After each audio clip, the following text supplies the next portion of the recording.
Kelionė iš Odesos į Kijevą prabėgo be jokių ypatingų nuotykių. Važiavau magistrale M5, kuri jungia pietinę Ukrainos dalį su sostinė. Didžioji maršruto dalis driekėsi per stepes ir lygumas. Kraštovaizdis gana monotoniškas. Atviri laukai, ilgi tiesus kelio ruožai. Dėl to ši atkarpa nėra vizualiai įspūdinga. Todėl ir vaizdinės medžiagos iš šios kelionės dalies praktiškai neturiu ką parodyti. Visai kitas jausmas užplūdo vos įvažiavus į Kijevą. Iškart pasijuto, kad pakliuvau į tikrą didmiestį. Aukšti pastatai, viadukai ir žinoma intensyvus automobilių eismas. Buvo labai įdomu vairuoti motociklą šiame sraute. Kaip dažniausiai ir būna, darant kažką ekstremalaus pirmą kartą, šioks toks adrenalino ir dopamino kiekis smegenyse pridėjo nepamirštamų akimirkų.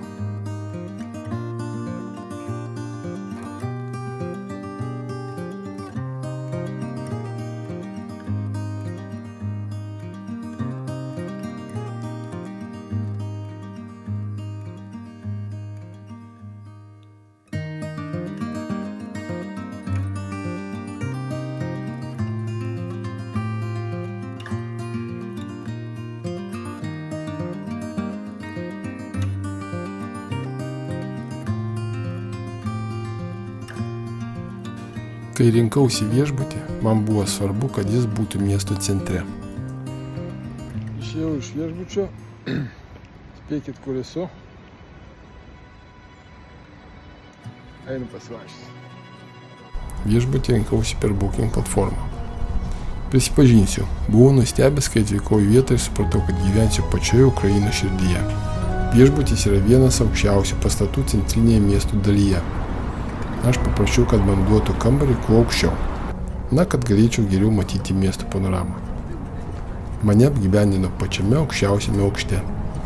Dabar kiek abejoju, ar tai buvo protingas mano pageidavimas. Nebuvau iš anksto suplanavęs tikslaus maršruto. Tiesiog išėjau pasivaikščioti ten, kur vedė nuojauta ir akis. Kaip dabar jau žinau, pajudėjau pėsčiomis link Arka Svoboda, Laisvės arkos.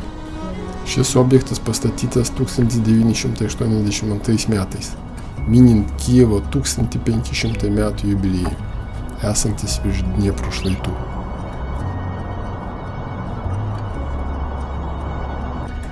Toliau einu per stiklinį tiltą, dar vadinamas Kličko tiltu. Jis atidarytas 2019 metais ir jungia Vladimiro kalvą su Liaudies draugystės parko teritorija.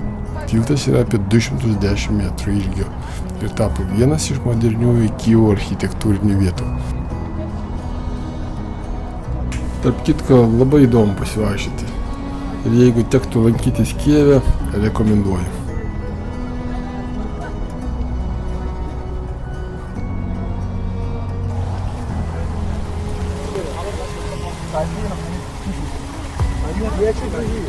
Mieste gana dažnai gali sutikti vietas, kur parduodami įvairūs ševronai, karinė atributika ir patriotinė simbolika. Akivaizdu, kad verslas prisitaikęs prie laikmečio.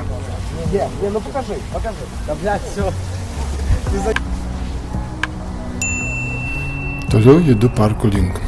Vaikščiodamas kažko priminė Vingio parką Vilniuje, nors iš tikrųjų šie parkai labai skiriasi. Liaudies draugystės parkas Kijeve jis yra visiškai kitoks. Jis išsidėstęs ant kalnų su ryškiais aukščio skirtumais ir apžvalgos vietomis. Vaikštai takais aukštyn žemyn ir vis atsiveria skirtingi miesto kampai. Čia daug reljefo, daug panoramų, daug natūralaus kraštovaizdžio pojūčio.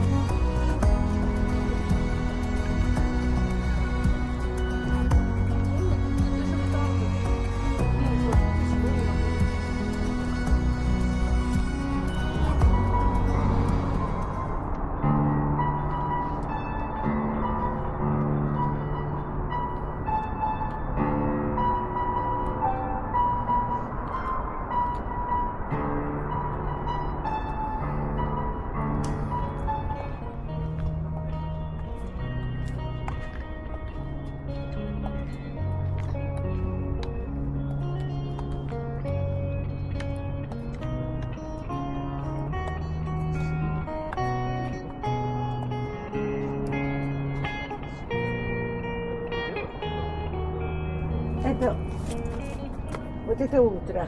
это точно так же, как Ну сюда. да. Волошковое поле точно так же, как сюда. А вот, это мое детство, это ставочок, зілля татарське. Гонили сюди корівок, вони пили водичку і виходили на берег і от відпочивали. Це безподобно, тут такі роботи, це моє дитинство, яке проходило в таких місцях. Оце краєвид, який красивий. Це так і Україна, це 100%. Це біля Обухова. Оце колядка, от два кума йдуть колядувати. Це таке було. Називається робота «Надвечір'я». Да, это как с фильма по... Я знаю. Как его? На хуторі. Вечора на хуторі Близдикарки. Це точно. Parko prieigose ir takų pakraščiuose galima sutikti menininkų, kurie pardavinėja savo kūrinius. Dažniausiai tai tapybos darbai su Ukrainos, Kijevo panoramomis, bažnyčiamis bei Dniepro vaizdais. Nu gražu. Aš džiaugiuosi. Džiaugiuosi, kad žmonės myli vienas kitą ir aukojasi. Kaip sunku bebūtų, bet vis tiek aukojasi. Nu gražu. Meilė išgelbės pasaulį. Toliau judu palei Andrijevską cerkvę, vienos garsiausių barokinių bažnyčių Ukrainoje. Mano dėmesį patraukė tas katinas sėdintis ant turėklų. Maskva. Palai Maskva. Manau, kad ne šiaip sau šitas katinas čia sėdi. Pasirodo, visai šalia yra Bulgakovo muziejus. Michailas Bulgakovas gimė Kijeve, tačiau rašė rusiškai. Jo kūriniuose Ukrainos nepriklausomybės judėjimas vaizduojamas gana skeptiškai, todėl šiandieną dalis ukrainiečių jį vertina kaip imperinės kultūros atstovą. Kitoje gatvės pusėje yra Nikolajus Gogolis, taip pat gimęs dabartinės Ukrainos teritorijoje ir rašė rusiškai. Tačiau jo kūryboje gausu ukrainietiškų motyvų, folkloro, kaimo gyvenimo vaizdų, o jo palikimas kultūriškai perinterpretuojamas kaip savas. Todėl santykis su šiais dviem autoriais Ukrainoje skiriasi. Nors abu gimė toje pačioje teritorijoje, abu rašė rusiškai, tačiau vienas iš jų paslėptas po apsauginiais maišais, o Gogolio atminimas išlieka atviras ir viešai eksponuojamas. Miesto centre galima pamatyti ir sudegusios rusų technikos ekspoziciją. Tai priminimas apie vykstantį karą Ukrainos rytuose. Vaikštant tarp šių sudegusių mašinų sunkiai supranti, kad tai ne senos istorijos puslapius, o šių dienų realybė.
Добрий вечір.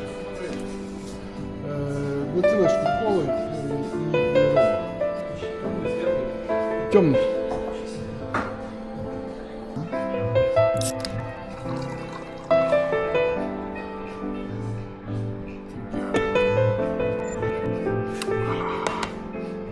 Ну, уже лифтите тулерик так что. Коты породись.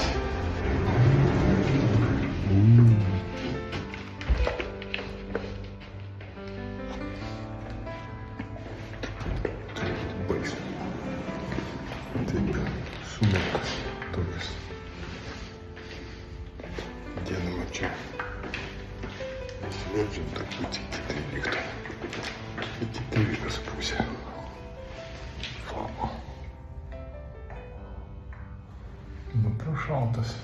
Чудовий. 14 augštas. Vienuko nieks neėmės.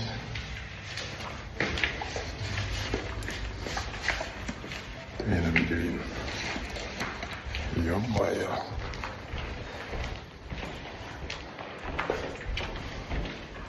Alio. Regis šitas mano.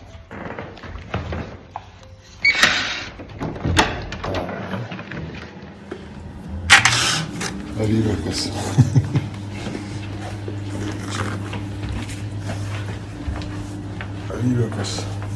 Avyrakas namie. O. Va. Opa. Nu.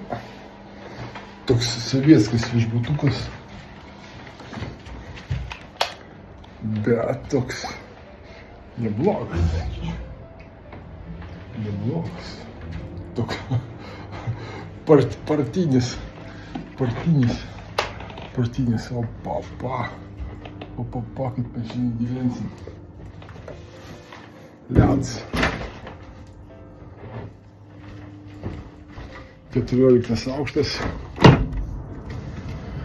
Wow. Dar kartą visi. Wow. Tikiuosi, naktis bus rami. Jeigu ir nerami, tai patirsiu naujų įspūdžių. Geros nakties. Labanaktis.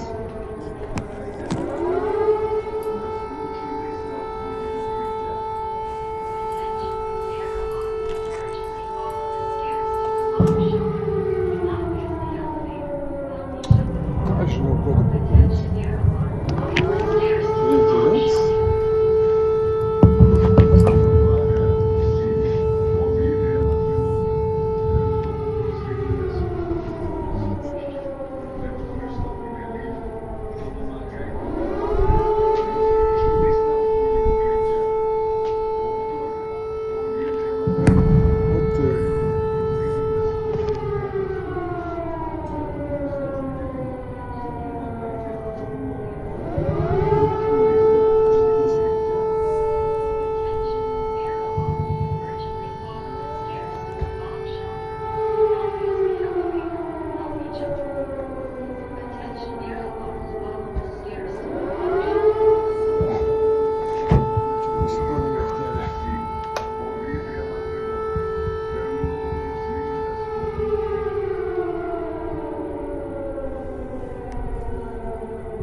Pusės 3.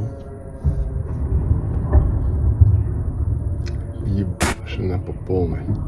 Ši naktis buvo viena intensyviausia per visą karo laikotarpį, nukreipta prieš Kijevą. Aš visą tai mačiau, jutau ir girdėjau.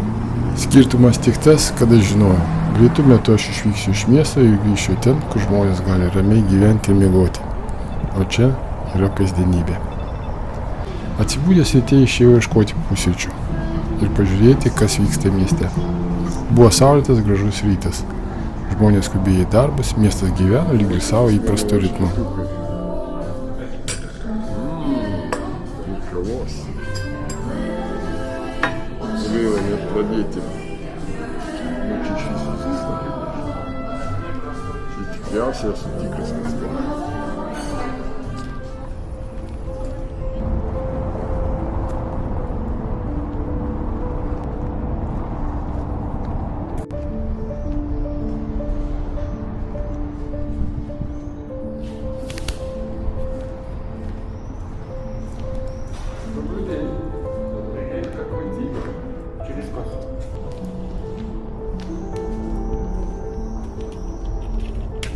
Добрый день. Добрий день. Хочу зайти. Ви бажаєте? Сюди Тільки на територію чи в саму Софію? і в саму Софію. То 200 гривень. Чи маєте якісь пільгові посвідчення? Ні? Не розумію. Не розумію. Добре, тоді 200. 200. Торкайтесь.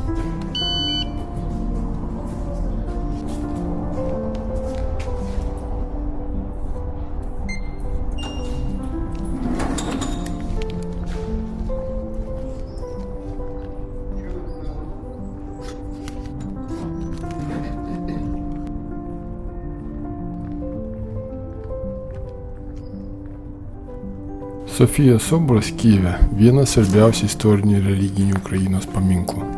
Jis pastatytas 9 amžiuje, valdant kunigaikščiui Jaroslavui Išmintingajam. Tai laikomas vienu reikšmingiausių Kijevo Rusios laikotarpio architektūros objektų. Soboras pastatytas 9 amžiuje, prieš 1000 metų. Vikingų laikais, kaip senai tai buvo iš tikrųjų. Soboras buvo statomas kaip pagrindinė valstybės šventykla ir simbolizavo tuometinio Kijevo politinę bei religinę galią. Viduje išlikusios unikalios 9 amžiaus mozaikos ir freskos. Ypač žinoma yra Dievo motinos Orantos mozaika.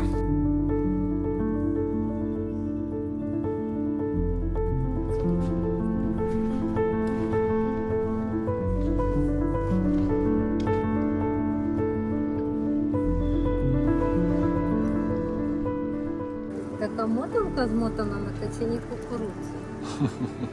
Наречена. Такі в нас по 2000 гривень. Отак. Так. Може буде, може не буде. Ще вам піде.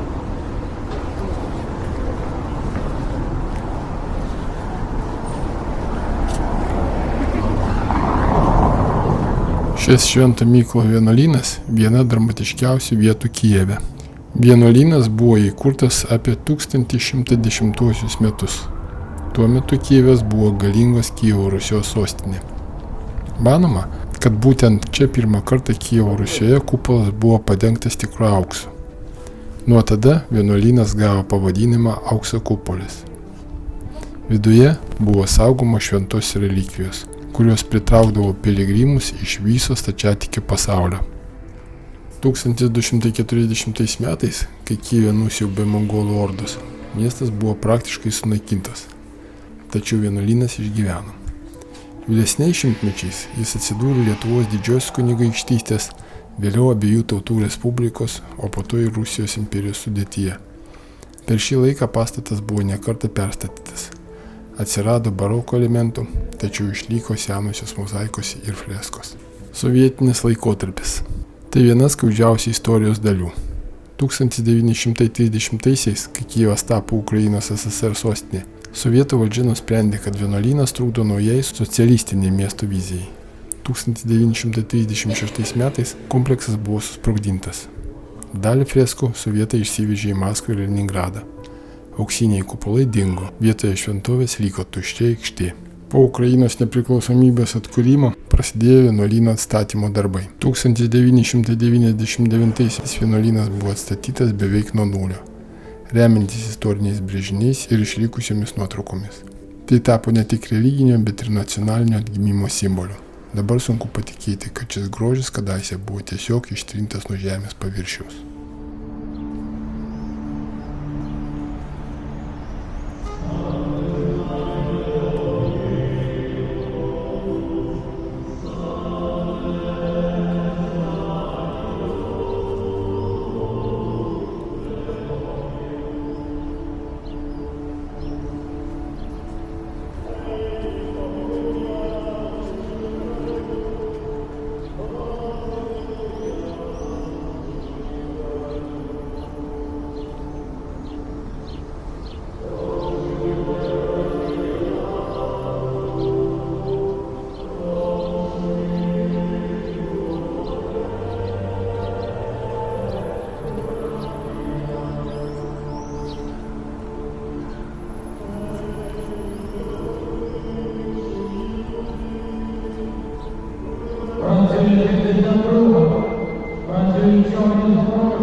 героїв. 6 героїв. Вічна слава героїв.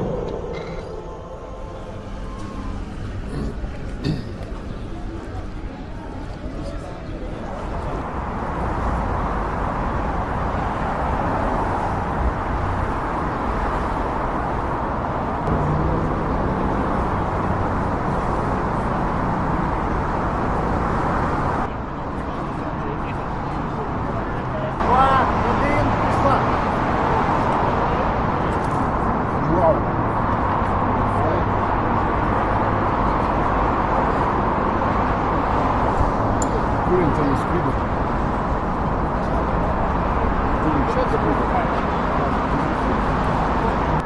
Офигеть, нормально, что оплатил-то.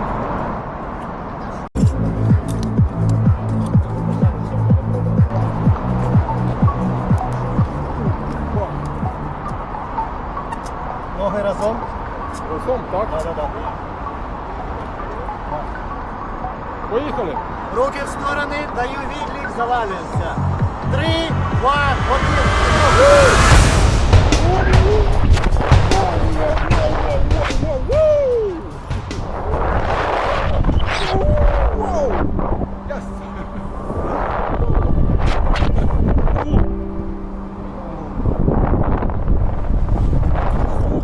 Ефектас, супер ефектас. Spravdženje supranti, kuria pusė skrendė.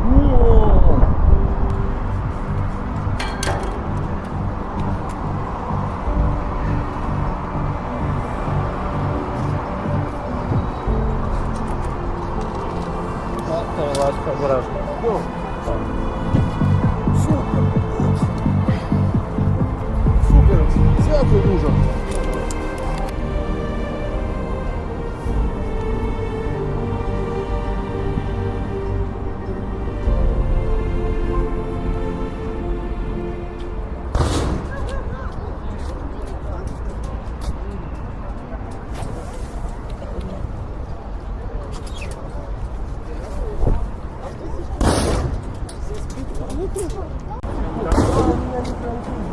Ёбаный рот, точно нужно попробовать.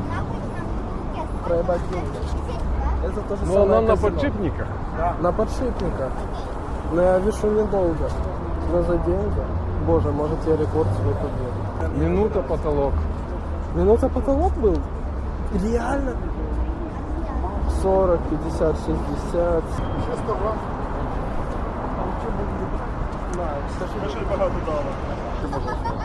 Реально можно? Лучше ботинки сними, чем рубашку. Кроссовки дают мне силу. Можно рубашку? Дают на время, дают. Давай. Нажми рубашку. Когда? Давайте, нажимайте.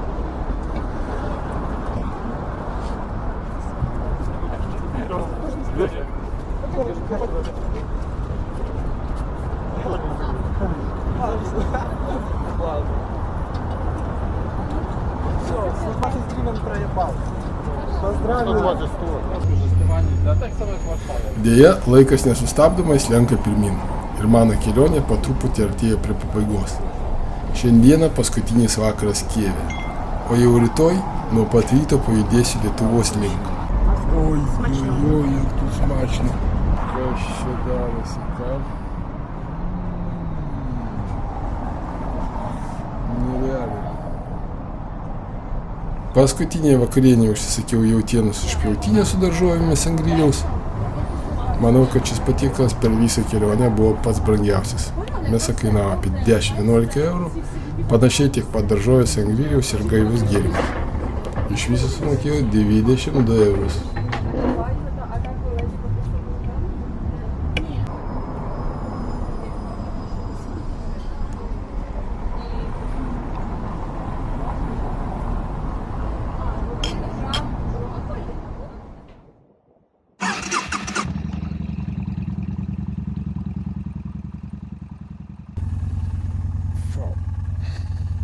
Nu, 574 km priekyje, 7 valandas 7 minutės rodo.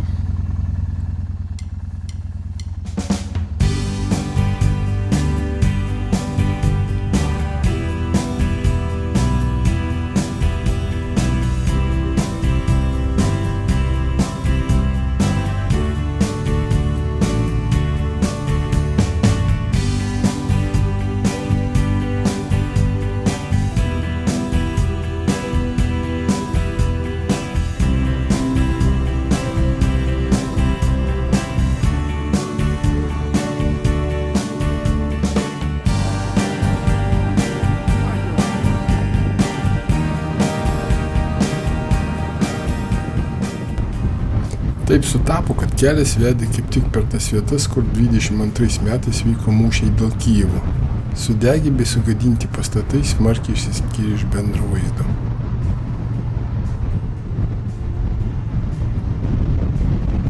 Daugelyje vietų asfalto dangoje matėsi juodos žymės. Spėju, kad tai vietos, kuriuose degė karinė technika.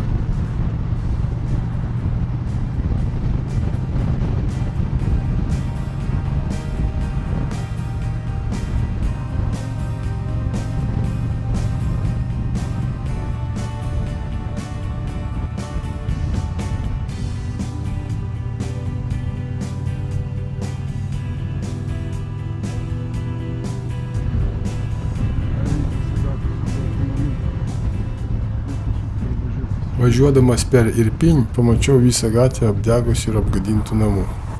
Pasidarė labai smalsu. Nusprendžiau apsisukti ir apžiūrėti tą gatvę.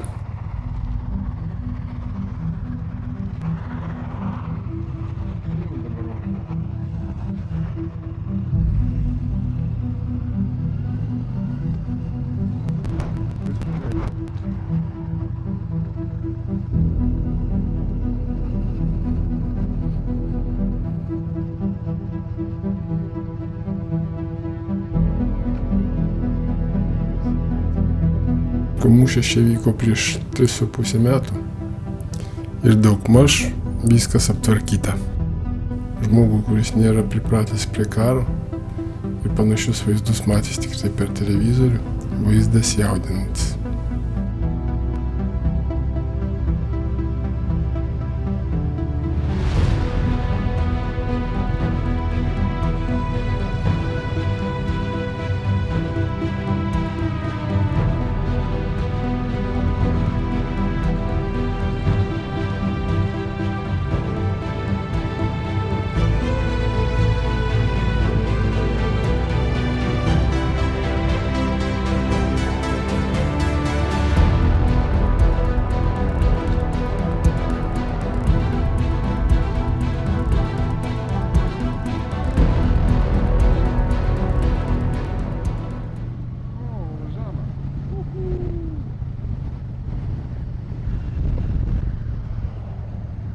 Tipo pagreitinau, greitį per greitį, aš čia važiavau.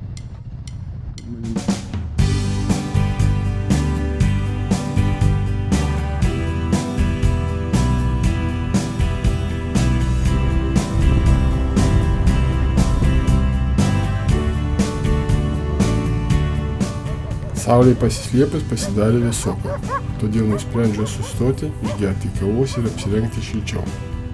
Pasitiko vietinis tvarkos sergėtojas ir iš karto mane aplojo. Šuniukas iš anksto apybara, lyg bandydamas pasakyti, kad kolonėlės teritorijoje važiuoti galima tik labai lėtai, tuo pačiu parodydamas, kas čia yra tikras šeimininkas. Apsirengsiu šilčiau. Labai dubarius.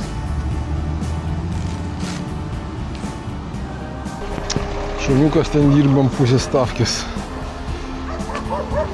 Pikčiurna.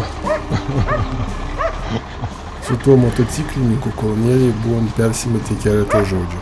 Supratau, kad žmogus nori pabendrauti. А вы куда едете?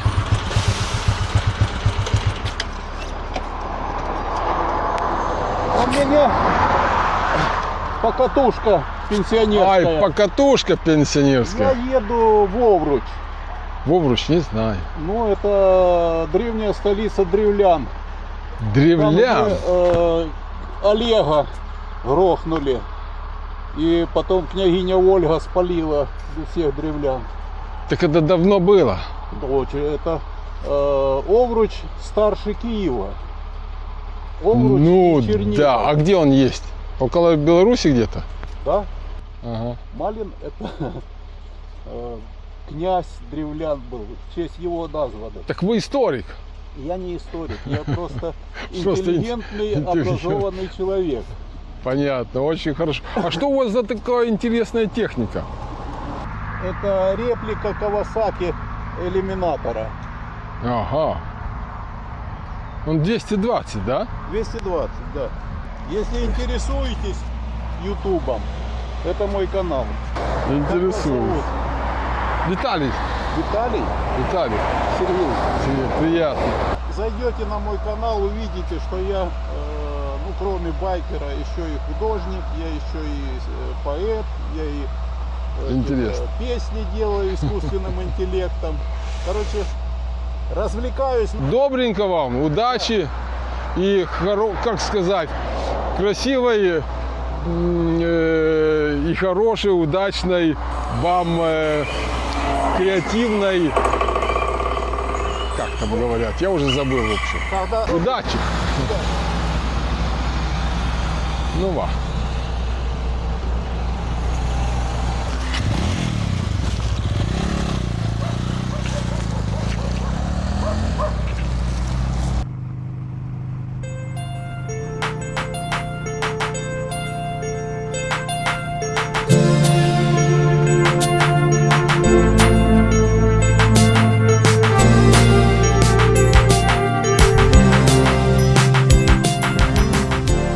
Visos kelionės metu buvo ypač įdomu stoti pakelėse ir bendrauti su žmonėmis, kurie prekiauja šalia kelio. Kiekvienas sustojimas vis kiti žmonės, kita istorija. Šiuos net pavadinau savo miško žmonėmis. Kitur buvau stojęs pas stepių žmonės, iš lygumų ūkininkų pirkau braškes, dar kitur Karpatų žmonės vaišinam vyšnėmis. O Moldovoje pakelėje gavau šviežių vaisių nemokamai, nes neturėjau vietinių pinigų. Tokie trumpi sustojimai kartais pasako apie šalį daugiau nei bet kokie turistiniai objektai. Nes būtent per tokius susitikimus pamatai tikrą tų žmonių gyvenimą, kurie kartais net pasidalina savo problemomis.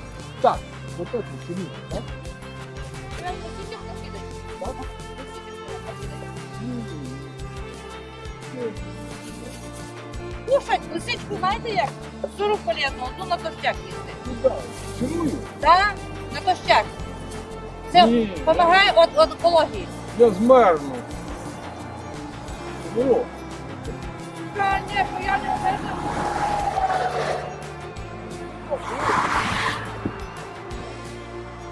Це лікарство.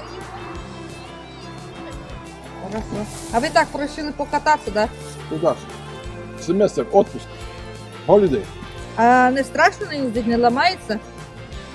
Ну не ломается. Добрый. Бо мой ламається. Тут ще трохи хороша, а там, знаєте, у нас через 3 кілометри ямка на ямки, як то скаче. Зачем? Треба рухатися. Далі.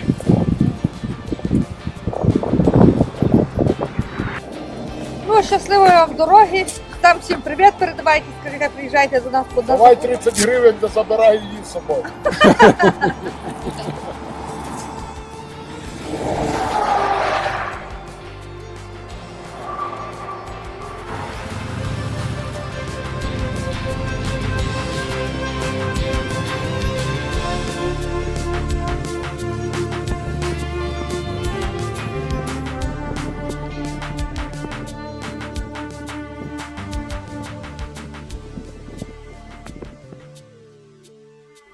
Prieš grįžtant namo paskutinę kelionės naktį apsistojo nakvynėje pas jau pažįstamų tapusi Lenką. Kitą kartą reikės paklausti jų vardo. Šiandieną dar liko paskutiniai 540 km iki namų ir tuomet oficialiai ši kelionė bus pabaigta.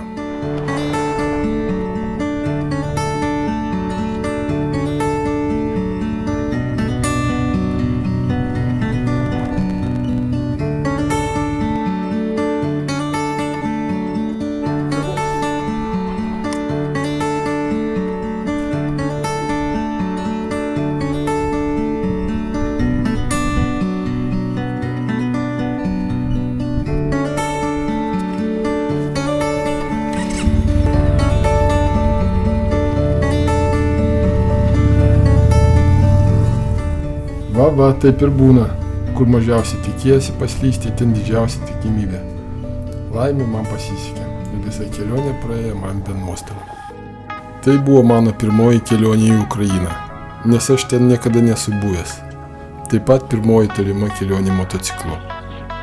Deja, ji vyko tuo metu, kai šalis kariauja.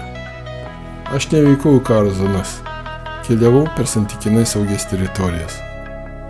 Moto kelionės metu aplankiau Lvyvą, Užgorodą, Bukovelį, Nuvažiavau iki Kišiniovo, o galiausiai pasiekiau savo tikslą Odesą. Odesa man paliko ypatingą įspūdį. Tai miestas, kuris turi savo charakterį, savo dvasią. Ir jau dabar žinau, kad ten dar tikrai sugrįšiu. Vėliau mano kelias vedė į Kijevą. Didelį, didingą miestą su nepaprastai gilia istorija. Tai miestas, kuris gyvena, dirba ir kovoja. Ši kelionė man paliko labai stiprų įspūdį apie žmonės, kurie čia gyvena. Aš supratau vieną dalyką. Šios šalies nugalėti neįmanoma. Ta jauti tiesiog eidamas gatve, matydamas žmonių akis, klausydamas jų, kai važiuoja autobusu ar tramvajumi, ar kalbėsi su taksistu, sėdėdamas kavinėje ar pirkdamas kažką mažoje pakelės parduotuvėje. Visur jauti tą patį – pykti priešui ir tikėjimą. Tikėjimą savo šalimi, tikėjimą savo kariais, tikėjimą pergalę.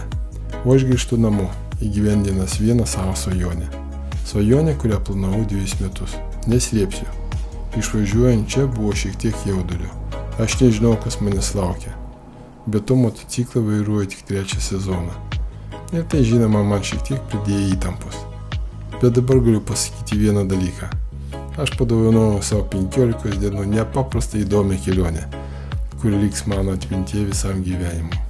Aš tikrai dar čia sugrįšiu. Ir labai tikiuosi, kad kai vėl važiuosiu šiais keliais, karas jau bus pasibaigęs, o šalis gyvens taikoje ir laisvėje.